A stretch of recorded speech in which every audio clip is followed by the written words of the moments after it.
Hello guys, it's Peter from PS Sound, and in this short video I'm going to show you, as the title says, the best sounding system we've ever built. It's a big statement, but it is so true, and it's so easy to say for this system because it was just mind-blowing after the 2 weeks we spent on it with Eddie. You could see from the previous video, from the introduction, that we had to do changes in that car. We had to change the hardware and we added that beautiful front sub. And many of you wanted to see a demo of that sub. Yeah, we had hardly any time to take any footage. So even in this short video, I am going to walk you around the car the day before it was actually finished. So a few little things are still missing from it, you will see. But I'm going to add pictures to the end of this video so you can see all the work that went into it in pictures. So now we walk around the build the day before that I shared on actually Patreon with the guys, because they got regular updates of the project. So you can see it as well. I'm going to explain what's happening in the car, and then after that we come back and I'm going to explain to you why this is the best sounding car we've built so far. As you can see, we have that beautiful Accuton 10-inch sub in the glove box. From the outside, it blends in pretty well. Yes, I was thinking to put speaker cloth in front of the driver over the grille, so it would have blended in more. But it's quite a feature. It's quite a special, unique sub. We didn't want to hide it. As you can see, it's quite something. The enclosure doesn't really come further out than the original line. That's where we have the controller, which can be still covered with the factory cover. You will see from the pictures that Eddie built an aluminium bracket for it that we bought it in and fiber filled in and trimmed with Alcantara, so it blends in nicely. And this is the amp rack from the back now. A few little plexi panels were missing from it, plus that plexi in the middle that was reshaped.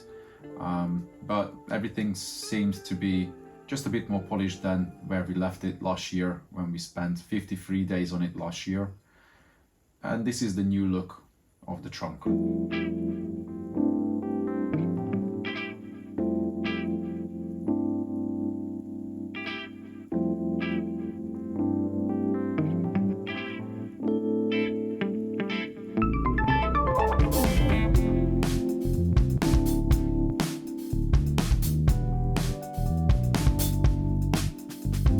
So what you see here is 3 Zapco amplifiers now. 150.6 on the top, another one behind it, and a 400.2 AP at the bottom. We had to change the wiring diagrams according to the new equipment list. So the power wiring diagram, what you can see now on the left hand side, and the signal was, the power is on the right hand side, the signal is on the left hand side, and we kept all the other panels. We didn't have any time to redesign the trunk, and why would we, because it's one of the most special trunk builds we built. And as you can see, yeah, we also added plexi panels to the sides inside of the rack that just gives that reflection and kind of extra depth to the rack, because you can see from the reflection the opposite side. And we left just a bit of space so you can still see just a bit of the wiring. It just shows how much work goes into a build like this, how complex it is. Yeah, and that's where we have the 400.2. There's a plexi on the floor as well, so you even see a reflection from the amps if you look down. And the HDSP5 is right there with very easy access to the USB and all the inputs. So it's very easy to change the USB if the owner wants to play from the HD player. So this is pretty much it, what we did. It doesn't look much, but you will see from the pictures that actually me and Eddie, in 2 weeks, we spent 18 days together on this car, not excluding the extra long days, how many extra hours we put into this system. But it was definitely worth it, because it transformed the whole setup, and I'm going to explain to you why it is sounding the best system we've ever built.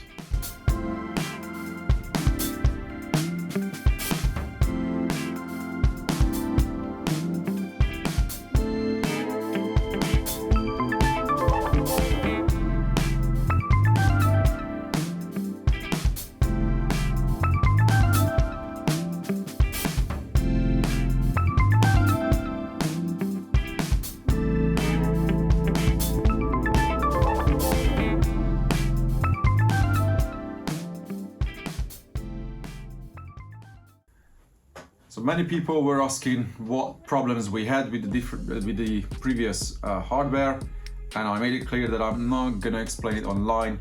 Manufacturer knows exactly the problems we had. They had to fix things, and at the end everything worked. We still had a couple of little issues with them, but most people wouldn't even notice. Unfortunately we did, and this car was designed and built for getting the best quality out of it and competing at the highest levels.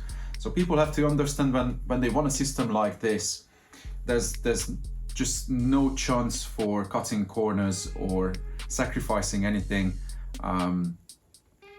However, yes, we had limitations. We were not allowed to cut through the sheet metal when we did the majority of the build last year. But in a way, it's cool that we don't have anything IB or true IB in the car, because you can shut this car and you don't hear anything outside, even at extreme levels. This car was really well soundproofed way before we did any work on it, because this car had a system in it before we did what we did last January and February in 2020.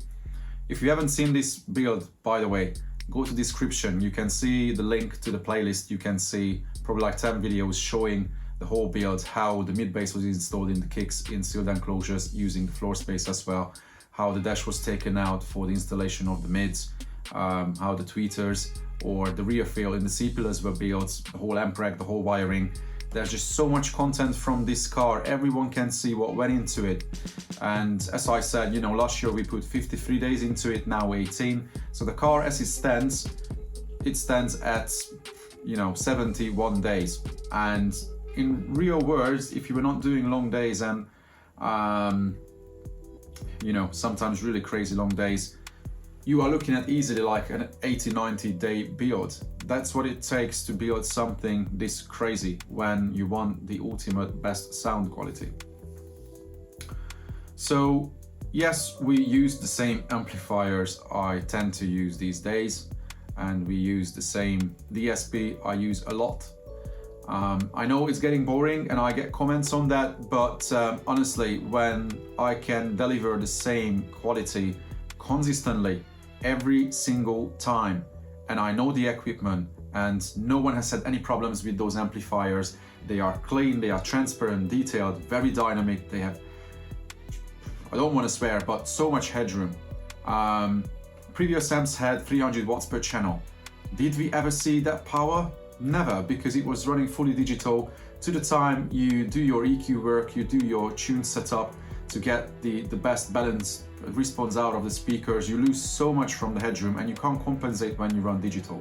You don't have an analog gain structure where you can just go to the amps and just turn them up a touch. You can't really do that. In the software you have a bit of a leeway. You can pull the output level up, but we just never got that dynamics and output level from that system either, let alone all the other problems we had. Now this system is just mental in many ways. So because I know this equipment, I know what to expect from it, and even I got surprised. So surprised that actually I got screwed up, because now after hearing this car and jumping back to even to my car, to the Honda, I just feel like, oh my god.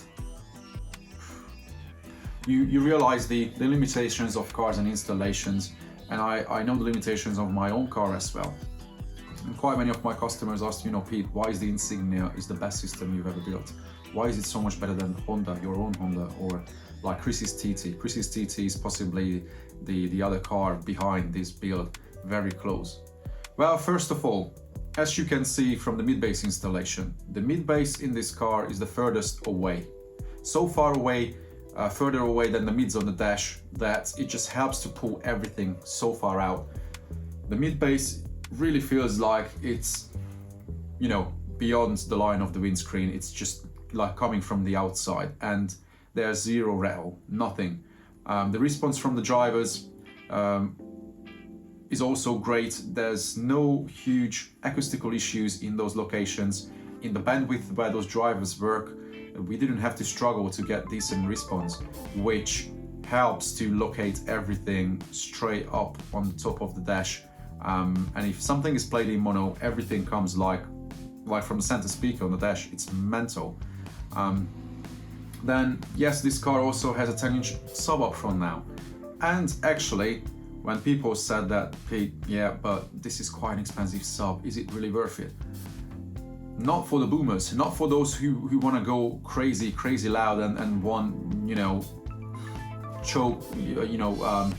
throat choking experience. Don't misunderstand me, this system is very, very loud. If you listen to the system full tilt, you will have hearing problems. But when we chase the ultimate quality, it's about the absolute perfection and precision. When you hear a bass note, you don't want to hear anything else. And it's not gonna be so clear when you listen to electronic music or hip hop.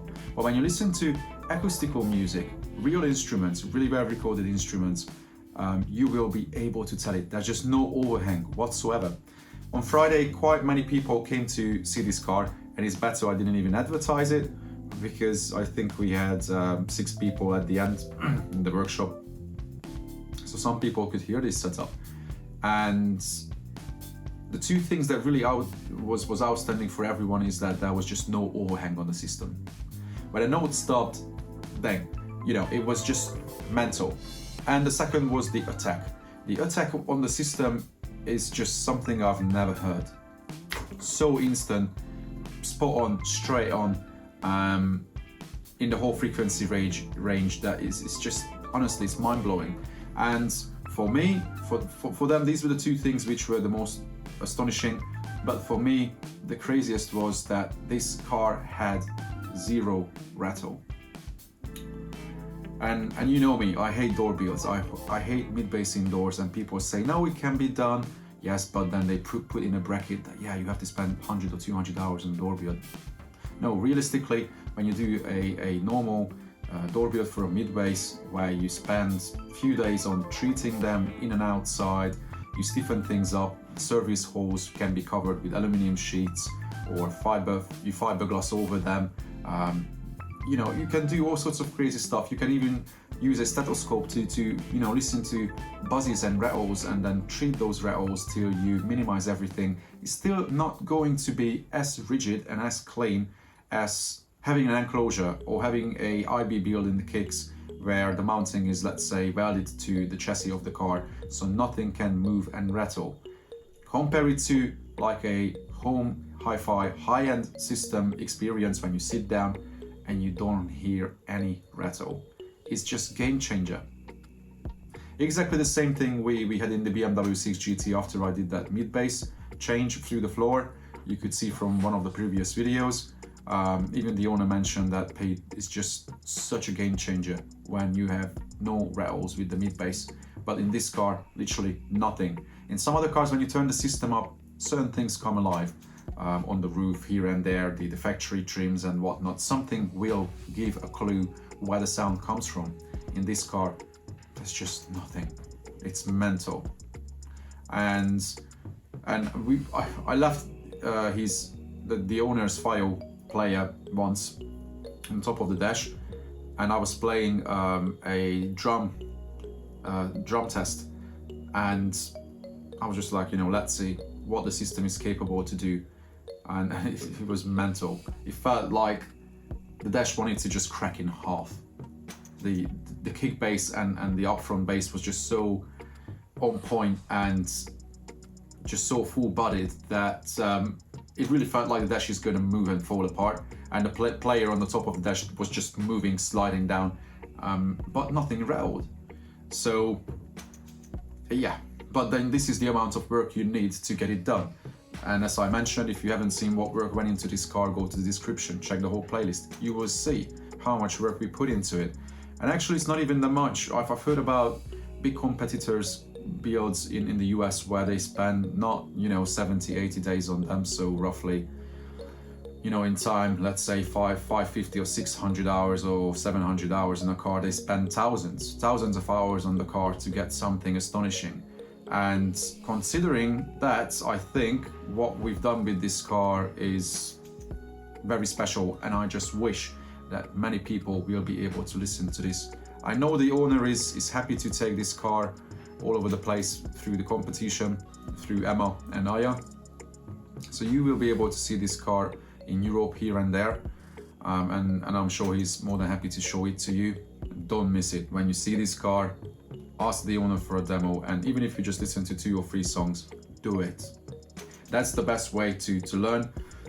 And I was really glad that some people popped down before the car left and they could listen to it, because that, even just 10-15 minutes, gives you an experience that no one can take away from you.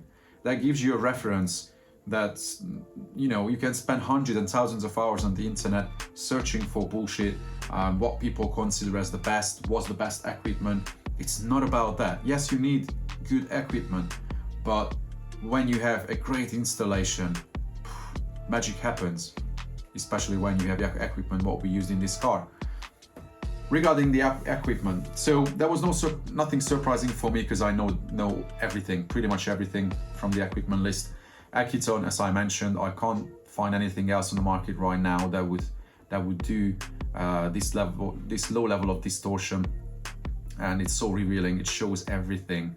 It's, to be fair, you jump into a really good build after this car, feels like, you know, why don't I hear those details? Yes, you need good speakers, that's that.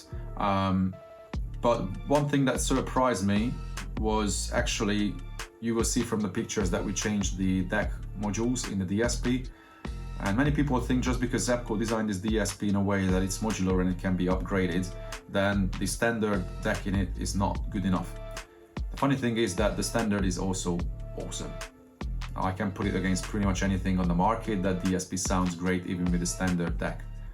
But we dropped in the AK40-4490 into the DSP, because currently that's available, which is the second lineup in deck chip upgrades.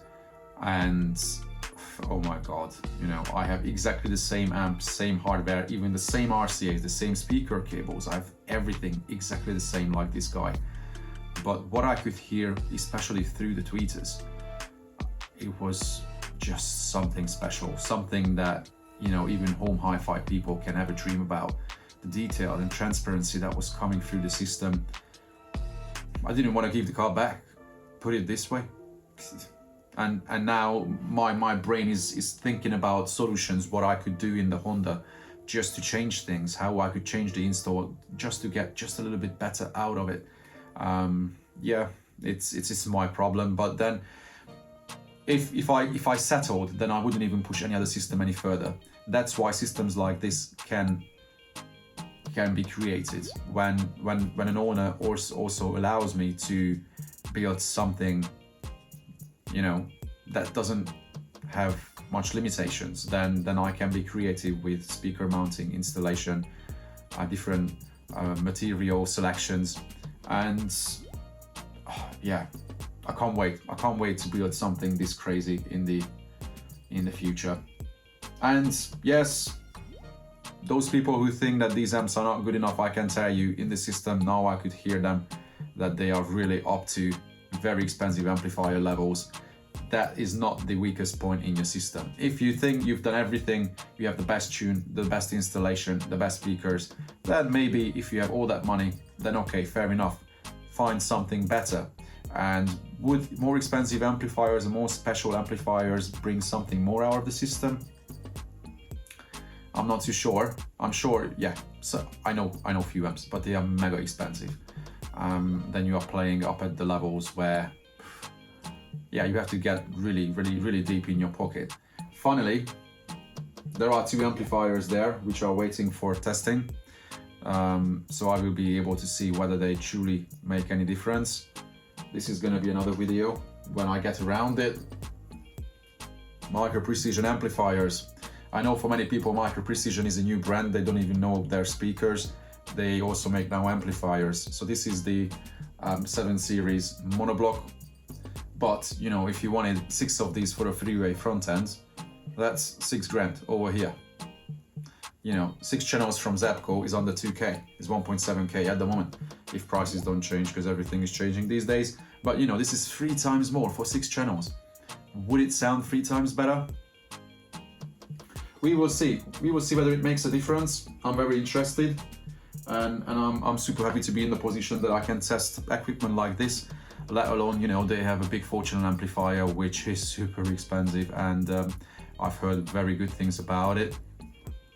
Maybe one day we test those as well.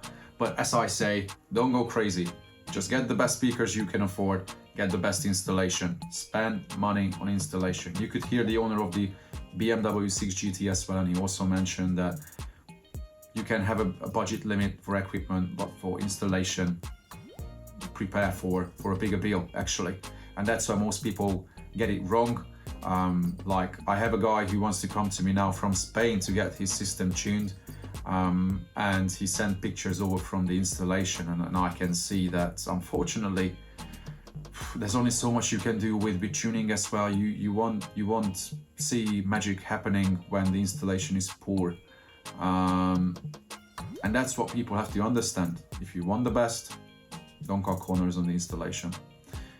On that note, I'm gonna leave this here now, guys. Hopefully you are still with me.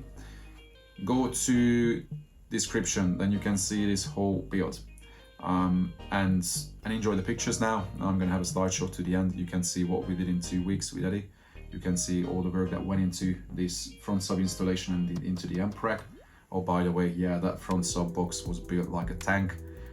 We had, you know, different types of fiberglass in it, very thick layers. We added steel into the milkshake, so there's a lot of steel in it. It was very heavy, very dense. And someone commented somewhere on Facebook that, oh, Pete, this is shit. How can you do anything like this? There's not even bracing in that sub box. It's a 15-liter box, which is like a little bit bigger than 0.5 cubic foot. For such a small box with that wall thickness and shape, you don't need bracing. You hardly have any chance to brace anything to the time you put the speaker in place. Yes, we had the rear sub in the car in a big box that had plenty of bracing for sure, but such a small enclosure, especially when it's built like this, it's not going to rattle. Especially the way we isolated it, we foamed the back, we bolted it in with the foam, so it doesn't touch anything underneath the dash. There's no hard surface touching hard surface. You will see from the pictures, and I'll just carry on talking. Oh my god. So I leave it here. I'm super excited, and I want people to hear this car because this system is just crazy. Hopefully the owner can demo it properly, play the right music to you as well. But to be fair, whatever you throw on it, it will sound awesome. I'm gonna share a demo video of this build tomorrow. Hopefully I can upload it because it's a very long video I took. Use headphones definitely for that recording, because even through the recording you will be able to tell that this system is special. I think I mentioned this now way too many times. Cool. Enjoy the slideshow, guys, and look out for the next one tomorrow. Take care.